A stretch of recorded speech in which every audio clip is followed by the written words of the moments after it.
Dad says you're spying on us online. Obama says he's not your dad. So it's not connected to the technology future of Pakistan, but it is, I guess. Everything's connected.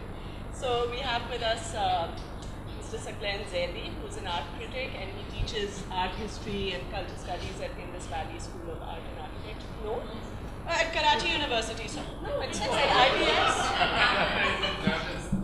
No, it says, okay, I have your bio. Karachi University, Zabist, and IBS. No. इसमें से दो गलत है. Yeah.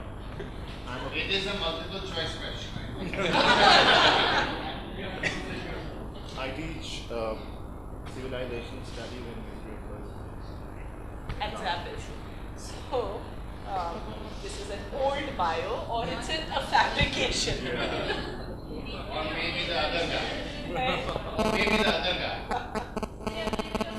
This is one of the challenges of technology. I bet you Googled that.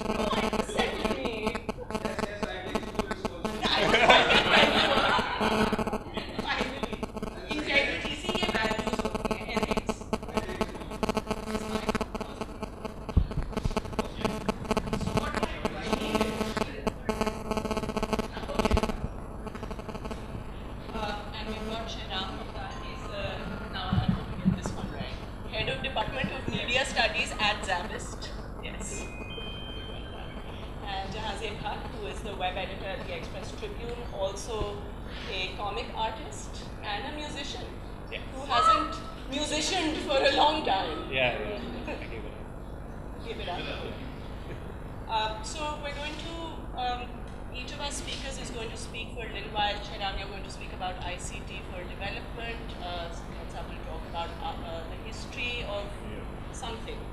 We'll find out. I won't keep it a surprise. And are you going to talk about how Google should ban Pakistan? Yeah, I will. I'm going to talk about the media in general and the impact of technology, particularly Pakistan's media. So essentially we're talking about, we've had a lot of open-ended discussions all day, which I think have been really enjoyable. And we're going to try and discuss some specifics with regards to Pakistan's technology future and pathways towards it. So who wants to go first? You want to go first? Okay. All right. So first of all, I want to say that I'm in favor of technology, so I have nothing against technology. And I'm carrying a laptop and I have a cell phone also. So all of this, before I say anything else, I would like to start with the McLuhan quote. It says, "The car has become an article of dress without which we feel uncertain, unclad, and incomplete in the urban compound." So imagine yourself without a car, or imagine yourself without your laptop or your cell phone. So the earlier discussion when Framji and Ahmed mentioned ontology, so it's pretty much the part of our being, and it has taken over certain human functions and biological functions. For example, we don't remember anymore other people's phone numbers. So it's all, if I need to look up Salman Abedin's phone number, I don't remember his number. He's important to me, but I have to look up my cell phone. So my memory, the function of my memory has been transferred to the cell phone. So cell phone is pretty much the part of my being. It also gives us, technology also gives us identity markers. So McLuhan mentioned car, and we all have cell phones, laptops. So what kind of car you drive, it has its functional value also. So you drive the utility, the functional value, but also gives you identity markers. So if I'm driving a Mercedes, then I have a certain association with it, versus if I'm driving a Corolla, for example. So we have identity markers associated with it also. So we were having discussion just before this started. I was talking to Mayor Mohsen, and he was saying that language is also important, and language is a barrier when you're trying to communicate. I think, according to my understanding, language creates its own, technology creates its own literacy. For example, cell phones. Most people in this country, we're specifically talking about Pakistan, literacy rate is about between 40 to 60%. Most people cannot read and write, but cell phone penetration is 75% or 70%. So how did this happen? People who cannot read and write, but they are still able to text, use cell phone, look up phone numbers. So, in a way, technology has its own value and it creates its own pathways. And for some reason, it doesn't really matter at some point whether your car or your cell phone is originated in the US or Japan or Korea. It's the utility or the functional value that you derive from it. So technology, so all of these arguments that I'm making in favor of technology, because it sort of defines ourselves and it has and it doesn't have to make an extra effort. So it's, it's universal in a way. So doesn't need really a lot language or literacy, has a universal appeal. Having said that, it has also transformed the way the economies also operate. And we have talked about how we can use the technology for the betterment of the society. I have a few examples that I want to mention here. One example is of a European country. The country is called Estonia. It's a really small country in Northern Europe. And it got, I have a PowerPoint, but there is no projector, so I'll have to just make use of my computer here. So it got independence from the Soviet Union in 1991. It had no telephone system, non-existent banking system, but they took this initiative, the government, the state took this initiative to use technology in a very positive manner. So in 1995, they started this Tiger Leap project to wire every school to the internet and provide PCs to each classroom. And they did it with the help of the public-private partnership with the UNDP, EU, and many other private organizations. In 2000, they further enhanced this whole project and they called it Tiger Leap 2. And they started this e-government process. And they introduced the paperless cabinet. They started having online meetings, so they cut down on the bureaucracy. They started saving time when it comes to having government and cabinet meetings. They started this digital identification cards in 2000, which we have now. And they utilized Wi-Fi.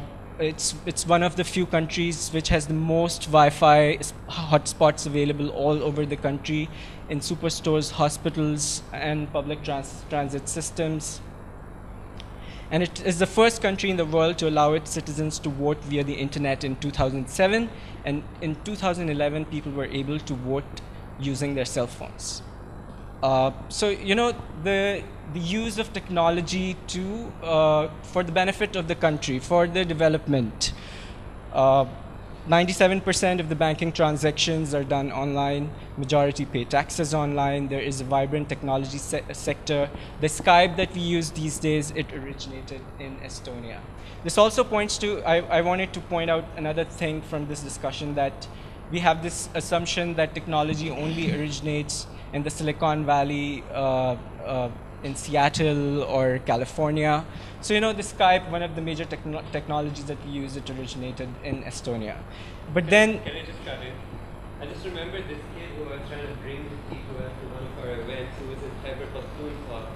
And he's pulled together an SMS social network, which is very, very popular in that area. Okay, fine. Well, I was just thinking that, yes, on more low-tech, in a very low-tech sense, he's doing the same thing. Because he built this social network, it doesn't require anything except SMS. And that's kind of one of those cool things where you're like, oh, this is the future of how technology will shape Pakistan. And similarly, while you were talking about Estonia, I was just thinking, yeah, well, this really interesting thing which Imran Khan is doing right now, like how many people donated rupees 20 through their SMS for building the new Shaukat Khanam in Peshawar? I did. Because it's so easy, right? He's realized the potential of what you said. Everyone has their mobile phone in their hands, and we're a pretty generous nation when it comes to our values. It's just a question of how to tap into those values using technology. And I think PTI are really doing that intelligently with, for example, building the new shelter fund. SMS right now to put a brick in there. I mean, that's really It's simple, it's tangible, and you can do it really quickly. yeah. We really saw this when the flood came, and I think even Express Group, a lot of groups set up this whole thing where SMS and send in your donations. I think this is something we'll see more and more commonly in Pakistan, especially because charity and Pakistanis. That's one. Yeah, and it's happening in other parts of the world also. For example, for developing countries, University of California at Berkeley, they started this the technology infrastructure for emerging regions program, which is called TIER. And they have this Wi-Fi over long distance program, which is called WILD, and they use it for the development projects. For example, and this is very cost effective, so it's not really expensive infrastructure. So much before any water conduits are built, and much before any other electricity and other infrastructures are built, this Wi-Fi infrastructure can reach there because it's easier to install, it's cost effective and all that. So you're using this, and in Tamil Nadu state in India, the main hospital is connected with the help of this wild network to other remote clinics in the state. So all the patients, they do not have to travel all the way to the central hospital. So they connect via the Wi-Fi and the internet, and the initial diagnosis is done through that. And if there is a need, then they move. So they're using this internet facility and the Wi-Fi facility for the health sector, for example. Similarly, in other places, there are schools. I think in Ghana, their central university campus is connected with their remote areas so that they can conduct the classes there. So that's another example from Africa. In Bangladesh, they plan to use the micro-lending system that they have using this Wi-Fi system. So if they want to make a query about the status of their loan, they can just send an SMS, because the mobile phone penetration is really high in all those areas. So there is a really great potential there. So Can I continue? Yeah. Yeah, and in this hospital in Karachi has gone totally paperless. So if you want to see a really interesting technological advancement, especially in the area of health, in this hospital is something which is an interesting example. And just what you were saying about people checking loans and stuff, I don't know if we've had a discussion about mobile banking.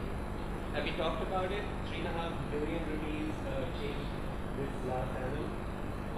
This is an area which I think is going to increase rapidly, just because it makes sense given how far mobile is penetrated in Pakistan. So yeah, mobile banking is kind of one of those areas which is going to be explored, and I believe Pakistan is one of the largest growing networks of this thing. If anyone can fill us in on this. Yeah, I think that's an interesting point, but there's one thing that I want to point out where the problem is. So there's this good thing happening that the hospitals are connected to the remote clinics, or the central university is connected to the remote schools. So there is an example of Rwanda. Rwanda is in East Africa, is #1 ICT nation in East Africa. It's connected through the internet among all the countries. It's very well connected. So the problem is, so the development part, so there are service providers that are taking advantage of this. There are internet computer companies taking advantage of this. So neoliberal markets are sort of taking over this development idea. So for example, the internet connection between one city in Africa to the remote locations, if you're paying, the connection is really good. But when the schools are connected, when the hospitals are connected, the internet connectivity is not as good, because they're not able to invest that much into the technology. So the problem is that neoliberal markets, they're taking over, and they do not invest that much in the development sector or in the ideas of development. For example, there is this right. Right. So this needs to be balanced. Otherwise, I think that there is great potential, and these examples identify that that technology can be useful, and true. I mean, someone has to talk about it and say that this is happening, and someone should, and then identify that neoliberal markets can.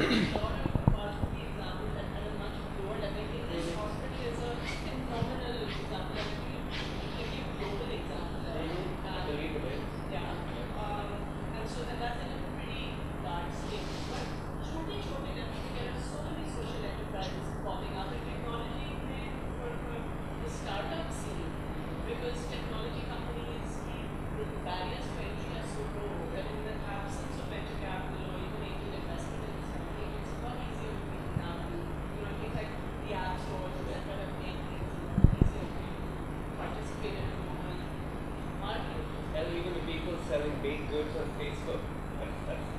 That's something which could have been imaginable earlier, right? Not even maybe 3 years ago. Exactly.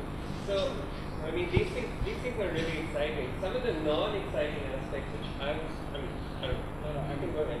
Some of the non-exciting aspects which I was going to talk about was like the question of what will happen when all this technology enters Pakistan in a major way. Let's say when 3G and 4G is approved, lots of smartphones, cheap smartphones are in a lot of people's hands, internet penetration has grown to a large extent. What we're going to see is what I loosely call a kind of culture clash between the values that the internet has versus the values we as a country have. And that, really? Everyone can hear me back there, yeah? Oh, okay, sorry.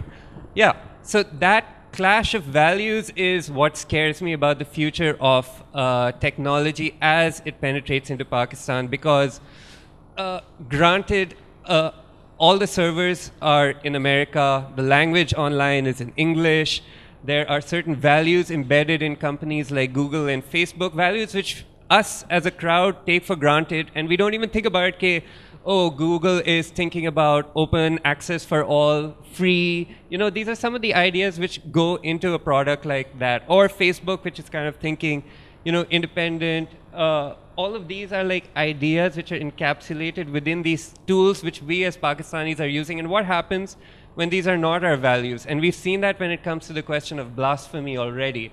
So the question is, YouTube is not based on our value system. It believes in freedom of speech, which goes well beyond what we consider as a nation as a whole, we're not talking about the small pockets, to be something we simply cannot accept.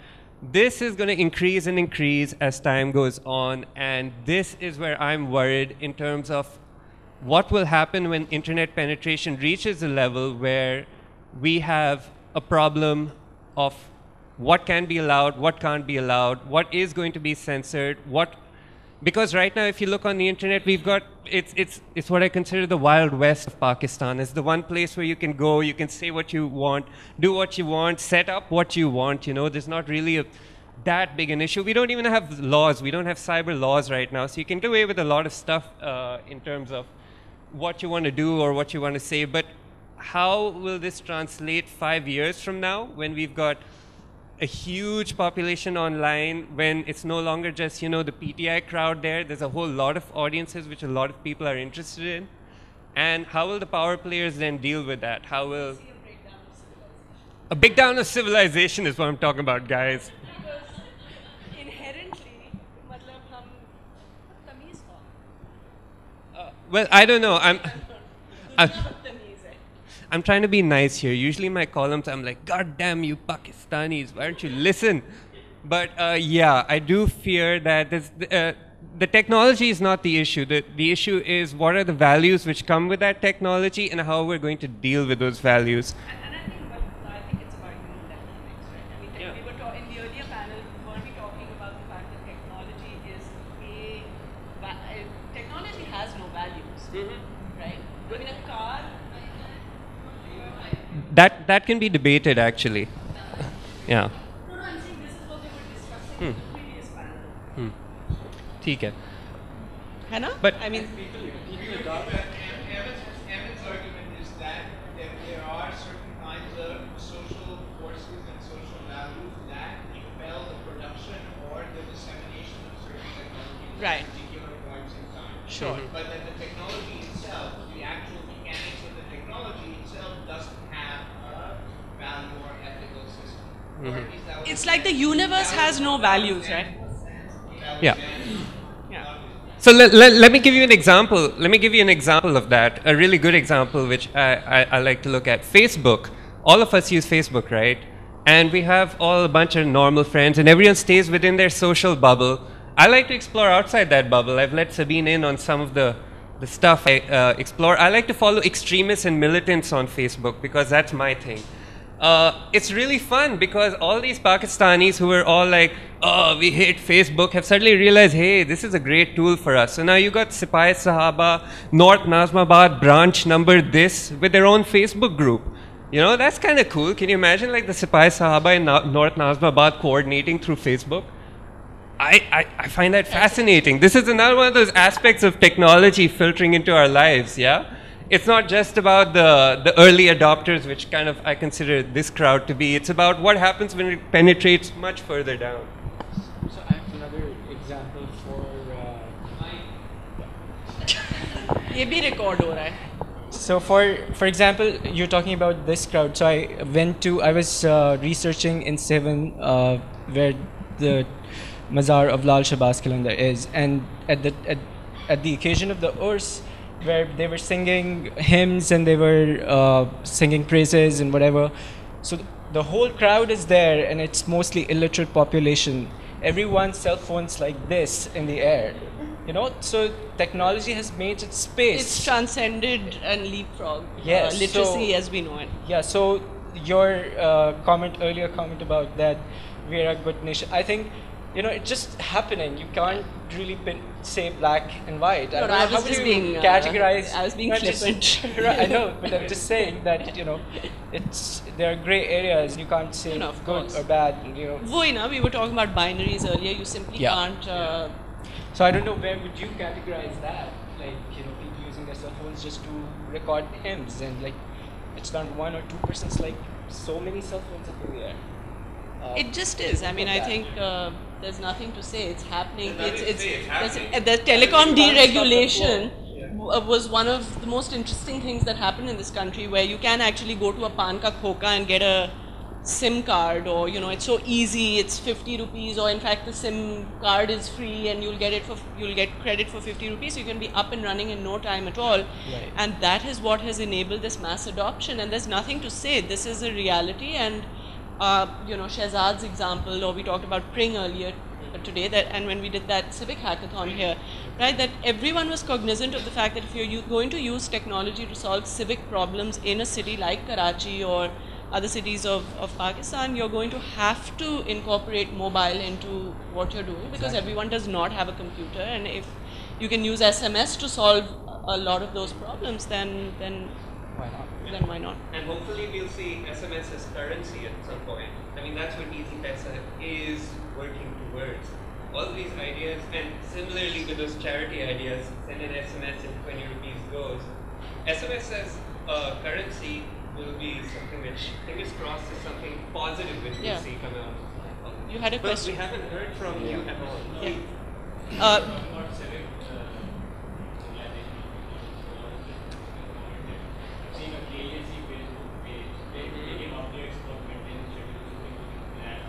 Not just that, they are actually very, very active on Twitter. They're actually interactive on Twitter, so you can, if you can't get through, I mean, and I don't think anyone on Twitter now actually calls their helpline. They just tag the KESC. KESC Wala is who started it. And I think this was just this guy who went, it was rogue initially. He was just doing it because he felt that he needed to address citizens' complaints, and then they made an official social media team, and they actually handle queries. They give updates. अच्छा अभी आपके area में ये situation है, 1 घंटे बाद बिजली आएगी. So you know, it's a pretty great example of customer service. Your phone's edge, and you keep, you know, you use your battery till as long as you can use it. Regarding technology, being a part of academia, my concerns are more about like user or innovator. Rather than using every bloody new technology is something else. and be a very enterprising and original innovator or something else. For example, as far as Pakistan is concerned, few years back, some dementors arrived to pick up our Harry Potter. Then one of our Malfoys, the chief of something, the Air Force kind of people, our radars were off. So the particular group who is taking the major chunk of a whole budget, when they have this level of technology, when the dementors, that Harry Potter term, and arrived in the form of seals, and they picked up our Harry Potter, and they said that it was off. Okay, so my concerns are more about user level or innovator level. We are Muslims. Hafiz Shirazi, एक शेर है उनका, तानगर दी आशना जी पर्दा रमजी निशनवी, तानगर दी आशना जी पर्दा रमजी निशनवी, गूश ना महरम न बौशद जाए पैगाम Sarosh. Unless you do not expose yourself to the real secrets of ultimate realities, you will not be able to listen to the voices of the angels and the music of the universe. So the thing is, technology, user level only, just SMS, online shopping and this and that, or something original. Why I am saying this? I have the right to say this because the kind of past we have as a Muslim Ummah, we were one of those. So my particular little presentation is in two parts. Primarily, I'll trace the history, and I will try to find the underlying network of the actual intellectual thoughts that were prevailing in those times when Muslims were really innovators, and today we are not. Just use a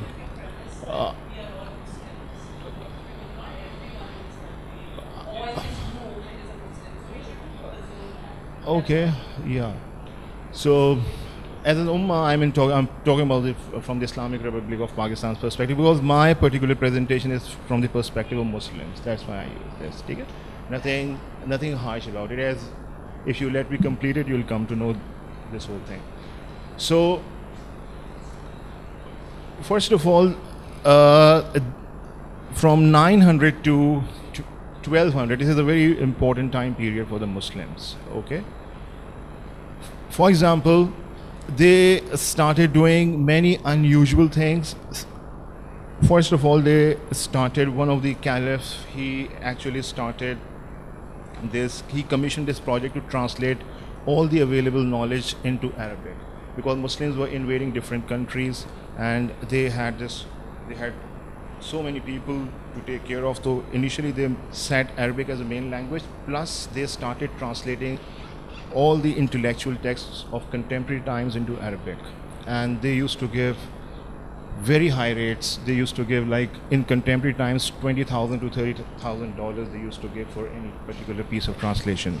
One particular case, Khalifa Mamun, he was that early 9th century AD. Okay. The other important thing is the introduction or the innovation of the numeric digits in our part of the world in 6th century AD in India. The 1, 2, 3, 4, 5, 6, 7, 8, 9. Okay.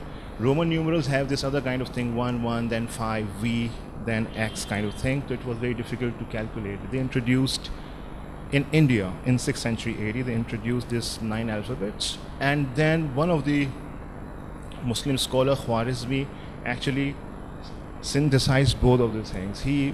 The Greek geometric knowledge and this Indian innovation, he somehow synthesized it and introduced algebra, and it changed the whole part. Okay? Another great innovation.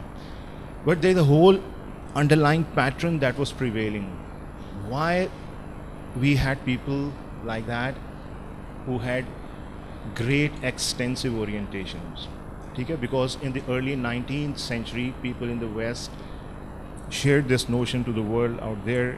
Early 90s, when the term of Renaissance was coined in the first decade of the 19th century for 1400 to 1520 time period. At that time, people realized that we are seeing the dilemma of the people after 200 years means people like us, they'll have lack of extensive orientation. Okay? And that will lead to very problematic kind of specializations. They had this kind of notion at that time.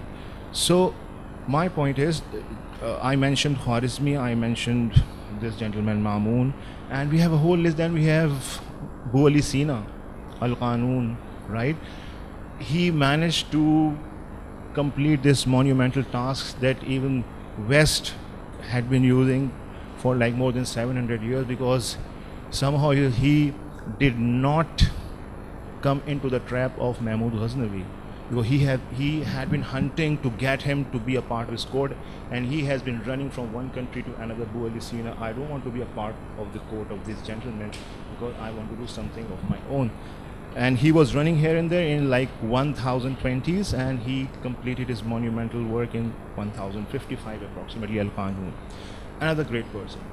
Then we have Ibn Arabi, the person who didn't even left his home for many times, but sitting in his home, sitting in his room only, he somehow introduced something that people used to laugh at. The West used to laugh at, the Muslim used to laugh at, even Einstein laughed at it. Then he realized, oh, that gentleman wrote the same thing. What he said, there was a concept of this static universe throughout since the Greek times. The universe is not expanding, it's fixed. People used to believe that way. Even Newton used to believe that way.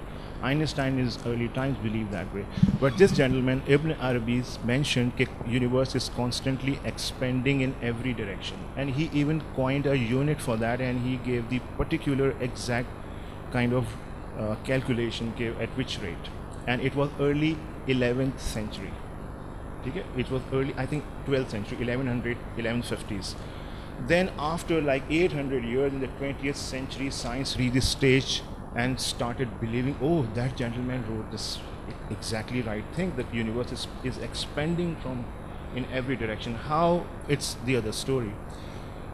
Then we have people like Al-Hasan we call it, the person who discovered the laws of reflection. Before that, it was the belief of the world that light, we see people out there because there is something in our eye, because of which we manage to see the people out there. While in a prison, he discovered, no, it's not like that. And he discovered that light, seeing someone, is independent of the eye. So I mentioned some names from 900 to 1200 AD. Okay? Only. Which is the golden period of the Muslim world, in which all the great innovations happened. And then, because of certain reasons, फिर downfall शुरू होता है. And we are not going into that. Maybe in the Q&A session we'll talk about it. So why these people have a lot of extensive orientation, and at the same time they were great innovators in their own fields?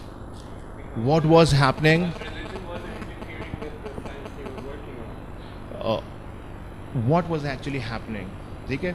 The real thing that was happening was this particular notion and the symbolism of the Islamic civilization that these people had. The symbol of the Islamic civilization is a fixed cube which has a permanent and immutable character. This immutable character, this fixed thing, is read by the West as stagnant and very sterile. What does it mean? They think, the people, the thinkers of these times, they see this the people in the earlier time, the Muslims, used to see the interrelatedness in everything. They saw a particular unity in everything. So there was a great kind of freedom. Whatever you do, somehow it is come into the boundary of the right thing. Okay, so people kept on doing things with this particular thing, the unity and the interrelatedness of all that exists. Sayyid Hussain Nasr, Genon, Shuon, they are all of this opinion, and I am quoting from their stuff. Okay, so if you see everything is like is an interconnection with each other, then how can one mind grasp the individual object? Is it this particular this particular bottle is in which particular way in connection with the whole universe? Is it a bottle in its own?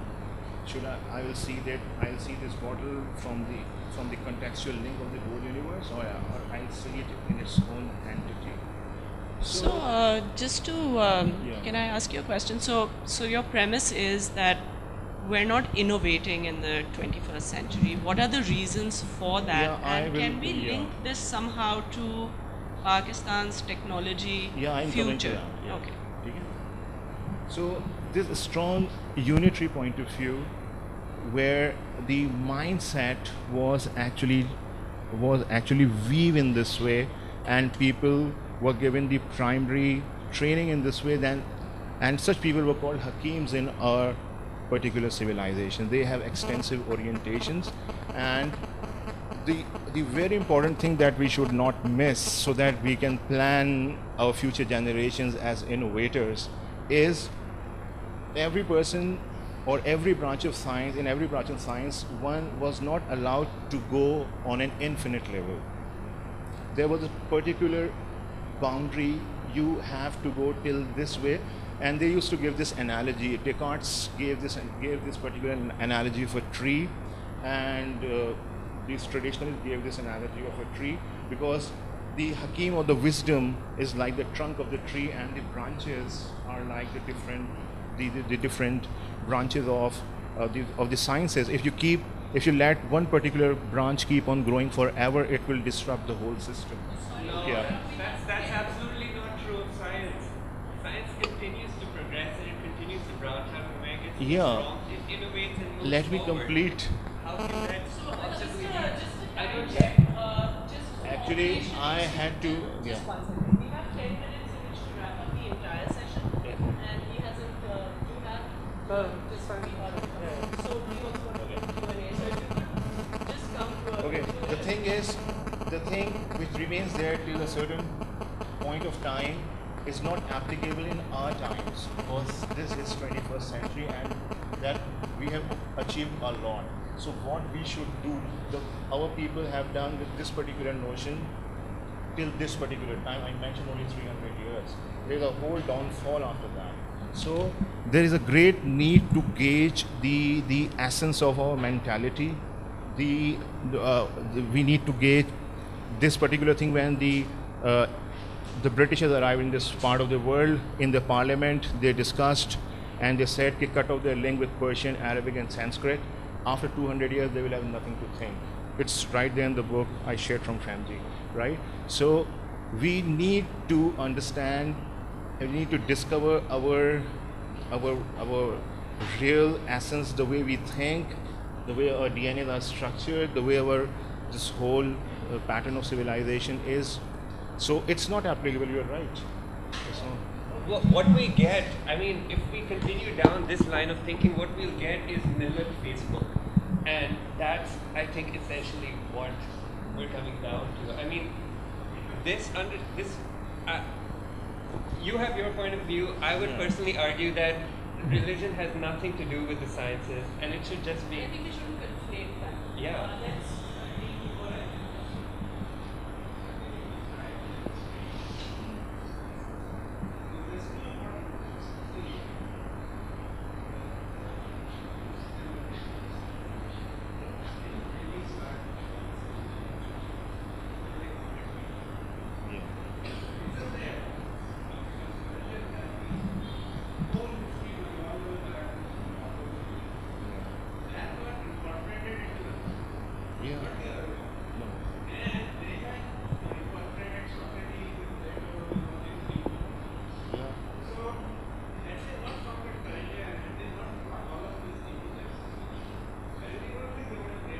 In fact,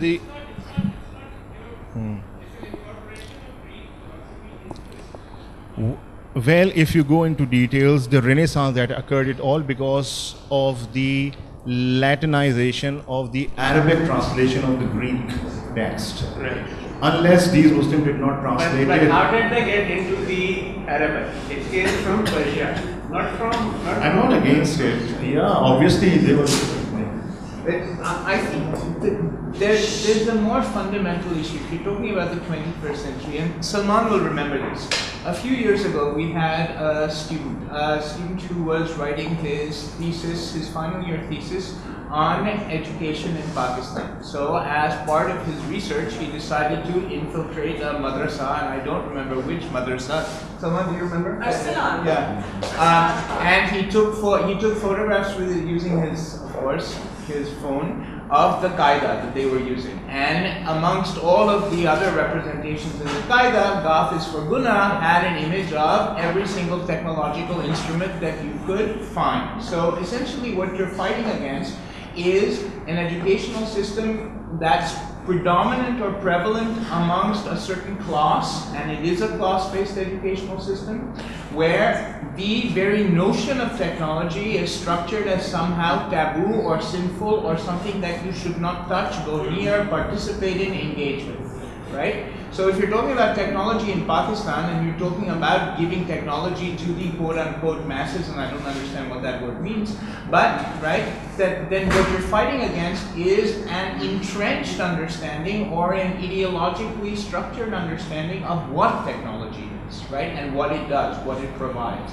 And if you, I mean, yes, the innovations that happened between the 9th and the 12th centuries in Islam were fantastic innovations. They were syncretic innovations in that certain kinds of knowledges came together to produce new kinds of syntheses about the world and the way in which we understood the world, not just in science, but also in philosophy and literature. There was a huge flowering, right, of culture. But you're also now dealing with an entire generations of individuals who have no access to that, who have never had any access to that, and are going to continue not to have access to that because the very structures, social structures that are in place preclude that possibility, right? They stop them from having access to that, right? Where Gaf is for Guna is what they learn, okay? How do you tackle that? Oh, okay, Premji, on that madrasa comment. I don't know which madrasa Arslan went to, but I do know some madrasas which teach computers to students, and they do teach English also. Sure, and there are plenty of madrasas who do that, who actually teach and who do an exceptionally good job teaching. I'm not saying no. What I'm saying is that there is a significant percentage of madrasas who do not do that. But there will always be some percentage of madrasas or some percentage. Yes, but that is where your 40,000 terrorists come from, right? I just wanted to clear your point. If I understood you correctly, what you were saying is that the innovators in previous centuries were able to innovate because they started out with the mindset of the interconnectedness of the universe. To a certain extent, at least they were trying to grasp their primary teachings, and somehow they were incorporating into every branch. I mean, I don't see that that's particularly problematic in and of itself, because if you look at all the advances in medicine these days, it's all about holistic medicine. It's about the fact that the body, the mind, and the environment is connected. So I tend to agree with your point. However, I came to a talk that Parvez Kumpuy gave here about the HEC, and he talked about lecturing students in physics, for example, in Peshawar. And he had students coming up to him and saying, my physics professor in university says that it's wrong to say that the Earth revolves around the sun. In fact, the sun revolves around the Earth. And I think that we've lost, as you say, that understanding, that willing to be open, that willingness to say, now what can I discover, rather than making everything fit our very narrow worldview. Those innovations. But what I want to ask is, how do we get back to that openness of mind and of thought? There is no way to, for example, these days English is the language of the choice. Propagating Arabic and Persian is not my point. My point is, after like there's a gap of 700-800 years, and the real innovation started happening in the West, no doubt.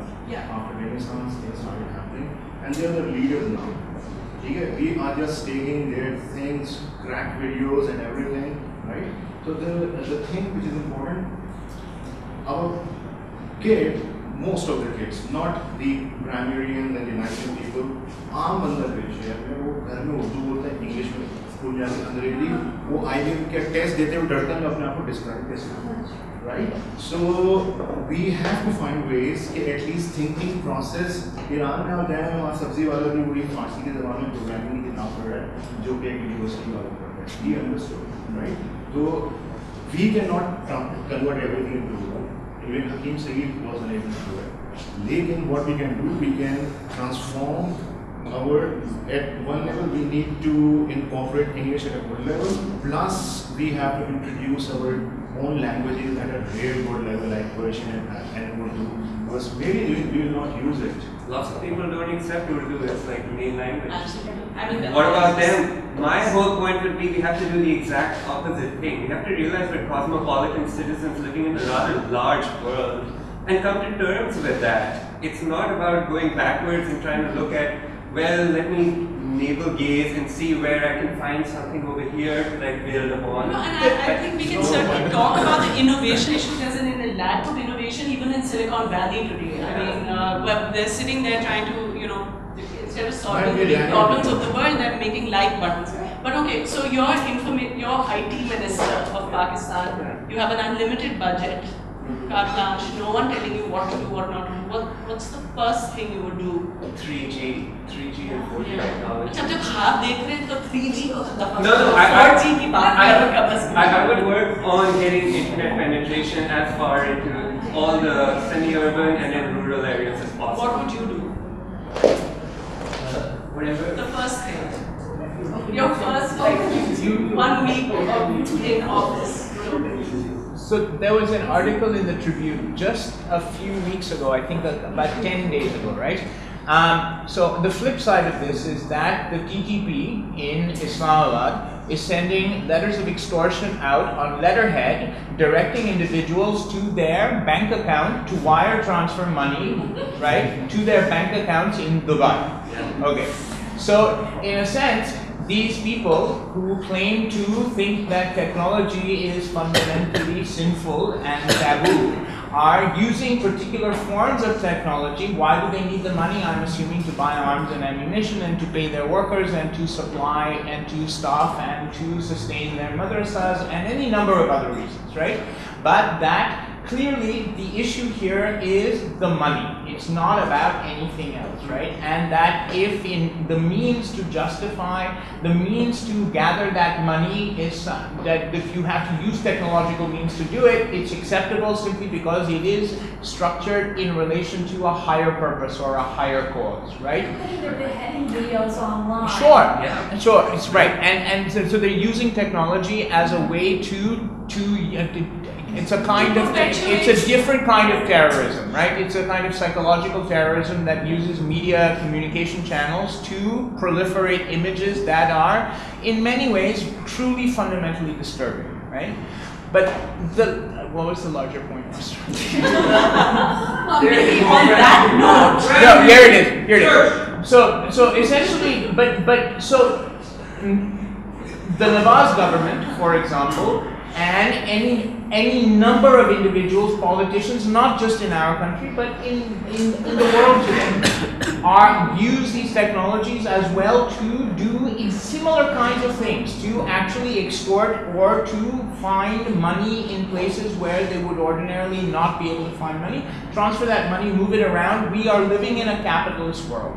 And the structure of the communication technologies is fundamentally driven by the movement, exchange, transfer of capital. If it doesn't happen, right, one of the greatest innovations that is being touted right now, which is really not an innovation at all, is the Winklevoss twins. That was also in the paper just the other day, right? The Winklevoss twins, who were suing Mark Zuckerberg over Facebook, have developed an internet protocol for the circulation of Bitcoin. Bitcoin is a fictional internet currency, right? So, and that is being hailed as somehow some kind of remarkable step forward in internet fictional currency, fabricated fantasy currency that doesn't even fundamentally exist. And so all currency is fabricated. Yes, we know it's a fiction. Emma, did I send you that? Just to add to this. Okay. Just to add to this, and also to the point that you were making about empowering through technology, right? Let's take another example of the current kind of controversy over massive open online courses. And the University of California public system. After Senate Bill 520 was passed, which basically allows colleges to offer online courses where if you don't have enough chairs to house students in a classroom, it is imperative that you then enroll them in an online course. Suddenly, what was simply started back in the 80s as an alternative to education and had use value, now has market value. Right? Further legitimized because universities like Harvard and MIT, tier 1 high-class institutions are now actually promoting this model, and because initially when online education is nothing new. It's 15 years old, right? But where was it being used? At the University of Phoenix, at the University of San Jose, places like these that had no legitimacy, right? Now suddenly it has market value. And what is happening to education? This is where the entire controversy starts, right? Because now the controversy is that what do these MOOCs do? They displace the need for professors and the need to improve. The root cause of the problem is that we don't have enough chairs and we don't have enough space in schools to house students. There are more students than you have, But what are you doing? Suddenly, now you're creating chairless classrooms. And you are now giving, in place of the old education models where the experience of being in a classroom is being taught by Open University, Britain, 1977. But the real argument is around what does this do to education itself? Education I don't need of disruption. In my opinion, Pakistan is at such a place that innovations aside, and I say this on my team as well, the Express Tribune being cited as a successful example of, I don't know, it's nothing special. What I tell everyone is that I'm looking at models abroad which work and I'm bringing them back to Pakistan. It's very simple. We don't even need innovators at this stage. We just need copy-pasters who can apply something locally and make it work. I think that's a great idea. A lot of people are like, otherwise we get people like the water car kit. You know what I mean? They're trying to reach beyond the stage we're at and trying to do something which is impossible for us. The last comment and then we have to wrap up and then we can just move somewhere else and continue this discussion because we have another program. You and then you and then you, but in Twitter characters. Yes, so I'm just responding to what Pramji was saying, he's not here. That he said the graph Sigma. So what my argument is that even the student who is reading graph Sigma will end up using that eventually because that has created its own space. So no matter how much we indoctrinate that don't watch movies or don't listen to music or graph Sigma, that all of this is going to happen. This is inevitable. With a lot of turbulence.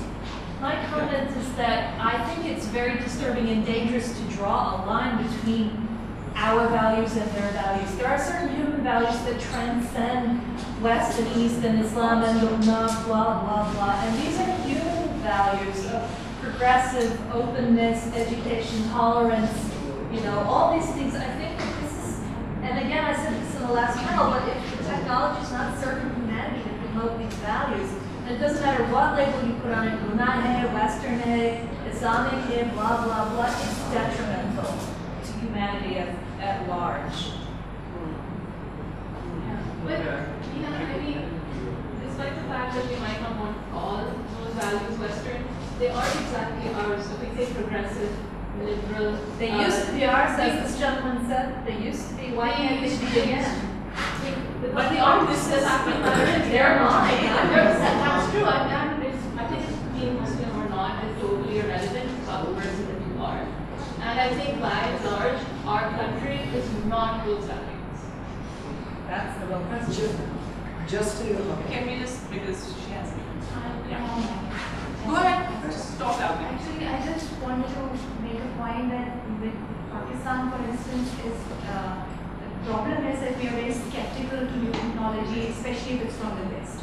The skepticism is keeping us from embracing technology, which can also help us. A very small section is embracing it, the others are predominantly negative about it, like, he said kafir, guna, and that is shaping our perceptions. Anything that is any technology which is imported from the West is considered negative. But they're using it anyway. Yeah, yes. For instance, there's a Madani channel out there, and they're propagating their own perspective. So all of the technology is being used, but there is a skepticism just because it's coming from the West. So the complexity of values and the binaries that you talk about. If we are not innovating, at least we can embrace what's coming to us and use it to our own advantage. On that note. Thank you very much to our panelists. Any final last words?